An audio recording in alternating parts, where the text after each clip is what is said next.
অমুক ব্যক্তি আপনার কাছ থেকে এই টাকা নিচ্ছে, তার কাছ থেকে চটে বসে টাকা আদায় করা হবে। দিতে হয়েছে সেই তৃণমূলের যত বড় নেতাই নিয়েছে তার কাছ থেকে সেটা আমরা বার করেছি। আমার লড়াই হচ্ছে তাদের বিরুদ্ধে যারা তোলাবাজি করে খেয়েছে, দুর্নীতি করেছে, তাদের বিরুদ্ধে আমার লড়াই। এই লড়াই তাই আপনাদের বলবো, ভয় পাবেন না, আতঙ্কিত হবেন না। আমাদের যারা নেতৃত্ব আছে তাদের কাছে লিখ দিতে পারেন অমুক ব্যক্তি আপনার কাছ থেকে এই টাকা নিচ্ছে, তার কাছ থেকে চটে বসে টাকা আদায় করা হবে, নাহলে আইনের মাধ্যমে হবে। খালা ভোট দেবে, ভোটটা যখন পেয়ে যায় সেই পিসি জ্যাঠা মাসি পিসিকে কেন বিধায়কের অফিসে আসতে হবে? ভোট চাওয়ার সময় পানাপুকুরে আসছি, আর পানাপুকুরে কিনা মানুষের অভাব অভিযোগ থাকলে তাকে কেন বিধায়কের অফিসে যেতে হবে? তাদেরকে বিধায়ক হওয়ার পরে পানাপুকুরে আবার ফিরে আসতে হবে, তাহলে সেখানকার মানুষের সাথে কথা বলতে হবে। এটা গত নির্বাচনের পর থেকে আমি চালাচ্ছি। রাজ্যে আশা করবো ভাঙড়কে মডেল হিসাবে দেখবেন, অন্যান্য বিধায়করাও দেখবেন। আমি ইদানিং কালে দেখছি এটা শুরু করেছে, বিভিন্ন জায়গায় গিয়ে বসছে, সাধারণ মানুষের কথা শুনছে, সেগুলোকে নোট ডাউন করছে। আজকে পানাপুকুরে আমি এসেছি, এখানকার বুথের মানুষজনদের সাথে কথা বলবো। অভাব অভিযোগ থাকলে শোনাবেন আমাকে, তৎক্ষণিক আমার পক্ষ থেকে সমাধানের হলে আমি সমাধান করব, অন্যথা আমি নোট ডাউন করবো, যেভাবে কোনভাবে সমাধান করা যায় সেই রাস্তাও বলবো। শুধু তাই নয়, যদি কোনো সাজেশন থাকে আপনাদের উন্নততর ভাঙন করতে গেলে এইগুলো করা দরকার, আপনার এলাকার জন্য, আপনাদের বিধানসভার জন্য এই করলে ভালো হয়, সেই প্রস্তাবগুলো আপনারা আমাকে দিতে পারেন। একটা বিষয় আপনাদেরকে আমি খুলে বলতে চাই, কেউ হীনমন্যতায় ভুগবেন না যে বিধানসভাতে আমি তো নওশাদ সিদ্দিকীকে তথা বামের সমর্থন নিয়ে আইএসএফে প্রার্থী হয়েছিল, আমি ভোট দিইনি। তাহলে কি নওশাদ সিদ্দিকীর কাছে গেলে আমার সমস্যাটা তুলে ধরলে বিধায়ক হিসাবে সমাধান তিনি করবেন কি করবেন না? এই হীনমন্যতায় কেউ ভুগবেন না। আমি এখন শুধুমাত্র বাম বা আইএসএফ এর বিধায়ক নয়, এই এপ্রিলের 4 তারিখে, সরি মে মাসের 4 তারিখে যতক্ষণ না পর্যন্ত আমার হাতে সার্টিফিকেটটা এসেছিল বিধায়কের, আমি তখন নির্দিষ্ট দলের ছিলাম, নির্দিষ্ট দলের সমর্থনে লড়াই করেছিলাম। যেই 4 তারিখের পর থেকে আমার হাতে বিধায়কের সার্টিফিকেট আসলো, অর্থাৎ আমি বিধায়ক হয়ে গেলাম, তখন কোন আমি নির্দিষ্ট দলের আর নয়, আমি টোটাল ভাঙড়বাসীর বিধায়ক। সুতরাং এই নির্বাচনে 1,26,555টি ভোট আমি পেয়েছি, তথা বামেদের সমর্থনে আইএসএফ পেয়েছে, তৃণমূল কংগ্রেস 94,000 ভোট পেয়েছে, বিজেপি 30,000 ভোট পেয়েছে। আমার নজরে কে বিজেপিকে ভোট দিল, কে আইএসএফ কে ভোট দিল, কে তৃণমূলকে ভোট দিল, কে আইএসএফ কে ভোট দিল না, কোনো ভিন্নতা নয়। আমার নজরে একটাই ভাঙড়ের ভোটার, ভাঙড়ের প্রত্যেকটা ভোটারকে আমি আমার পক্ষ থেকে পরিষেবা দেব। সুতরাং কোন হীনমন্যতায় ভুগবেন না যে আমি তো নওশাদ সাহেবকে বা নওশাদ ভাইকে ভোট দিইনি। দেননি, এটা আপনার ডেমোক্রেটিক রাইট। দেবেন কি দেবেন না ওটা আপনার অধিকার। সবাই যে আমাকে ভোট দেবে এরকম কোন সংবিধানে লিখিত নাই, বরঞ্চ আলাদা মতকে গ্রহণ করতে পারে, তার জন্য ইলেকশন কমিশন অফ ইন্ডিয়ার গাইডলাইন আছে। আপনাদের ক্যাটারকে একটা কথা বলে রাখি, আপনাদের জেনে রাখা দরকার, সারা ভারতবর্ষে প্রায় 2,500 রেজিস্টার্ড পলিটিক্যাল পার্টি আছে। সারা পৃথিবী জুড়ে যদি দেখা যায় যেই দেশে ভোটিং সিস্টেম আছে তাদেরকে একদিকে রাখবেন, আর আমাদের দেশের রাজনৈতিক দলগুলোকে আলাদা দিকে রাখবেন, দেখবেন আমার মহান ভারতবর্ষের রাজনৈতিক দল সারা পৃথিবীতে যত রাজনৈতিক দল আছে তাদের থেকে বেশি। এটা আমাদের গর্বের বিষয়। অর্থাৎ এখানে সে এক্সারসাইজে মতামত রাখার জায়গা। তাই জন্য আমি আপনাদের বলবো, কে 2026 সালে আমার বিরুদ্ধে ভোটে দাঁড়িয়েছিল, কে আমার বিরুদ্ধে দেয়াল লিখেছিল, কে আমার বিরুদ্ধে মাইকে উঠে কথা বলেছিল, তার সাথে আমার কোনো লড়াই আছে না। আমি বিধায়ক হিসাবে প্রত্যেক মানুষকে পরিষেবা দিতে বাধ্য। এই পরিষেবা দেওয়ার জন্য আপনাদের ট্যাক্সের টাকা থেকে প্রত্যেকটা বিধায়ককে 1,21,000 টাকা মাসিক সাম্মানিক দেওয়া হয়। সুতরাং আমার কাছে কে তৃণমূল, কে বিজেপি, কে আইএসএফ নয়, ওটা বিবেচ্য নয়। আমার কাছে ভাঙড়ের ভোটার, ভাঙড়ের বাসিন্দা, ওটা হচ্ছে আমার কাছে মাপকাঠি। তাই আপনারা নির্দ্বিধে আমার কাছে আসতে পারেন। এবং আজকে এখান থেকে চলে যাচ্ছি মানে এই নয় যে পরবর্তীতে এখানে আসবো না, এরকম ব্যাপার নয়।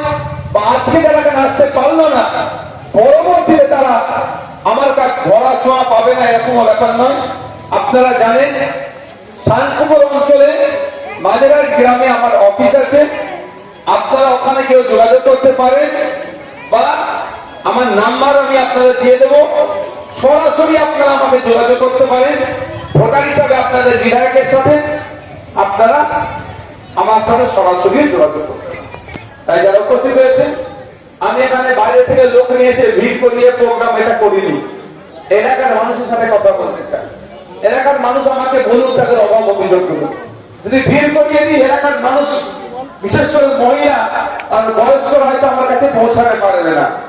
অনেকের বিধবা ভাতা, বার্ধক্য ভাতা আটকে আছে, অনেকের সমস্যায় তারা বলতে পারবে না। সেই জন্য আমি ভিড় করার পক্ষপাতী নয়। এই 100 জন, 150 জন, 200 জনকে নিয়ে বুথে বসে, পাড়াতে বসে তাদের সমস্যাগুলো আমি জানতে চাই। সেই জন্য আজকে আপনারা এখানে উপস্থিত হয়েছে। আমাদের মানুষকে আবার ধন্যবাদ জানাবো যে আপনারা প্রমাণ করেছেন ভাঙড় থেকে কোনো নটোরিয়াস ক্রিমিনাল জিতে বিধানসভায় যায়নি। যে মানুষের কথা বলে, শিক্ষার কথা বলে, স্বাস্থ্যের কথা বলে, ঐক্যের কথা বলে, সম্প্রীতির কথা বলে, তাকে আপনারা অর্থাৎ আমাকে জিতিয়ে পাঠিয়েছেন। আজকে রাজ্যের কাছে কিন্তু ভাঙড় একটা দৃষ্টান্ত তৈরি করেছে। 2031 সালে দেখবেন সারা রাজ্যে যখন আবার নির্বাচন হবে, বিধানসভা নির্বাচন হবে, সেই সময় যখন প্রার্থী চয়ন হবে, এই প্রার্থী চয়নের ক্ষেত্রে প্রত্যেকটা রাজনৈতিক দল কিন্তু একটু বিবেচনা করবে, একটু সংযত হবে। ওই যাকে ইচ্ছা ধরে দাঁড় করিয়ে দিল সে কাজ করবে না। কারণ তারা বলবে ভাঙড়কে দেখে শিক্ষা নাও। তৃণমূল কংগ্রেস একটা গুন্ডা মস্তান সমাজ বিরোধীকে দাঁড় করিয়েছিল, ভাঙড়ের মানুষ তাকে জবাব দিয়েছে। 2021 সালে নওশাদ সিদ্দিকী 1,06,000 ভোট পেয়েছিল, 2026 আরো 20,000 ভোট বেশি পেয়ে ভাঙড়ের মানুষ জবাব দিয়েছে। এটা তাহলে আগামী দিন সেই দৃষ্টান্ত আপনারা তৈরি করেছেন। বাংলার সম্প্রীতির মাটি, ঐক্যের মাটিকে আমরা কোনোভাবে বিনষ্ট হতে দেব না। আমরা আমাদের সর্বোচ্চ দিয়ে সম্প্রীতি ঐক্যকে আমরা রক্ষা করব। আমি বক্তব্য নির্ধারিত করবো না, সামনে 4টে চেয়ার দিয়ে দেবো। প্রথমে মহিলারা আসবেন, কারো কোনো অভাব অভিযোগ থাকলে আমাকে এসে বলবেন।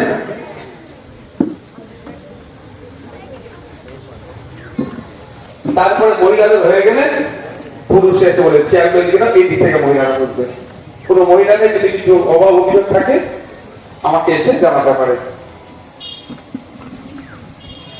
আর একটা কথা আপনাদের জানিয়ে রাখি, টোটাল পশ্চিম বাংলায় 27 লক্ষ ভোটারের নাম ডিলিট হয়েছে। 27 লক্ষর মধ্যে যদি ধর্মীয় পরিচয় দেখি, 17 লক্ষ আমার হিন্দু মা বোন বাপ ভাই, 10 লক্ষ আমার মুসলিম মা বোন বাপ ভাই। কে মুসলিম কে হিন্দু আমার কাছে বড় পরিচয় নয়, কিন্তু বোঝানোর জন্য বললাম। এই 27 লক্ষ ভোটার শুধু আতঙ্কিত নয়, আমরা প্রত্যেকেই আতঙ্কিত। সেই জন্য গত 2 দিন আগে আমরা একটা ডেপুটেশন দিয়েছিলাম। ডেপুটেশন দেওয়ার পরে আলোচনা হয়েছে, আমরা অনুরোধ করেছি দ্রুততার সাথে এই 27 লক্ষ মামলা যেটা ট্রাইব্যুনালে হয়ে আছে নিষ্পত্তি করে লিস্টে নাম তুলতে হবে। আপনাদের সাথে আমরা লড়াই করছি। এবং আপনাদের জানিয়ে রাখি, যারা আইনে বিশেষজ্ঞ আছে তাদের সাথে কথা হয়েছে যে প্রয়োজনে আমরা, যেমন আমি সুপ্রিম কোর্টে এসআইআর নিয়ে মামলা করেছি, ওই মামলার সাথে অ্যাড করতে পারি, অথবা নতুন মামলা করতে পারি সুপ্রিম কোর্টে গিয়ে। যে সুপ্রিম কোর্ট একটা নির্দেশনা দিক যে এই টাইমের মধ্যে এই 27 লক্ষ কেসকে নিষ্পত্তি করতে হবে। যদি টাইম না বেঁধে দেয়, ওই আজকে দুটো কালকে দুটো করতে করতে 27 বছর টাইম লেগে যাবে এই 27 লক্ষ নিষ্পত্তি করতে গিয়ে। তাহলে আমরা যারা আছি আমরা আতঙ্কে থাকবো। আর একটা কথা, মাননীয় মুখ্যমন্ত্রীর কথাতে একটা প্রসঙ্গে তিনি বলেছেন সেটাকে এই যাদের ভোটার লিস্টে নাম ডিলিট হয়েছে এটা কেউ পুড়িয়ে ফেলবেন না। এই ভোটার লিস্টে নাম ডিলিট হয়েছে মানে ধরে পুলিশ তুলে নিয়ে যাবে এইরকম কোনো ব্যাপার নয়। কারো মনে যদি ঢুকে থাকে এটা মন থেকে বার করে দেয়। আপনার ভোটার লিস্টে নাম ডিলিট হয়েছে মানে আপনি যে ভারতীয় নাগরিক নয় এই ধরনের ব্যাপার নয়। আপনার কাছে সব ডকুমেন্টস থাকার পরেও আপনার ভোটার লিস্টে নাম ডিলিট হয়েছে। কেমন? আপনার নাম সবিতা দাস, বাবার টাইটেল ছিল, স্বামীর টাইটেল আপনার হচ্ছে সবিতা দাস মন্ডল। ওই ডবল হওয়ার জন্য logical discrepancy, after that under application then delete. তাহলে সবিতা দাস আর সবিতা দাস মন্ডল কি আলাদা কেউ? আলাদা নয়, কিন্তু তার ডিলিট হয়ে গেছে মানে নয় সে ভারতীয় নাগরিক নয় এরকম ব্যাপার নয়। আপনার কাছে আধার কার্ড আছে, প্যান কার্ড আছে, রেশন কার্ড আছে, স্কুল সার্টিফিকেট আছে, পাসপোর্ট আছে, ব্যাংকের পাসবুক আছে, অনেক ডকুমেন্টস আছে। আতঙ্কিত কেউ হবে না। ঠিক একই ভাবে জাহানারা খাতুন, জাহানারা বিবি আর জাহানারা বেগম আলাদা কেউ কি? ভয় পাওয়ার দরকার নেই। ওই অর্ডারের সাথে এই অর্ডারের কোনো ব্যাপার নয়। আপনি একটু সজাগ থাকলেন, কাগজপত্রগুলো ঠিক করে রাখলেন। ট্রাইব্যুনালের যাতে স্পিড আপ হয় সেজন্য আমরা ডেপুটেশন দিয়েছি। যদি ডেপুটেশনের কাজ না হয় আইনি লড়াইয়ে আমরা প্রস্তুতি নিচ্ছি। আসুন এখন আপনারা যারা উপস্থিত হচ্ছেন এখানে মহিলারা যদি অভিযোগ থাকে আসুন, তাদের সাথে কথা বলবো। তারপরে পুরুষদের যদি কোনো অভিযোগ বা কোনো সাজেশন থাকে তাহলে আপনারা আমাকে অবশ্যই জানাবেন। আজকে বিধায়ক হিসাবে যে ক্ষমতাটা আমার হাতে আছে সেই ক্ষমতা দিয়ে তৎক্ষণিক যদি সমাধান করা যায় সমাধান করব, অন্যথায় সেটা নোট করে রাখবো, কিভাবে সমাধান হওয়া যায় সেটা করবো। এসআইআর নিয়ে আরেকটি কথা বলে শেষ করবো। দেখছিলাম কিছু মানুষ ট্রাইব্যুনালে অ্যাপ্লাই করতে দেরি করেছিল, ভুলে গিয়েছিল বা কোনো কারণে তারা অ্যাপ্লাই করতে পারেনি। যদি আপনাদের কেউ থেকে থাকে সেক্ষেত্রে আমি তাদেরকে বলবো আতঙ্কিত তাদেরকে হতে মানা করবে।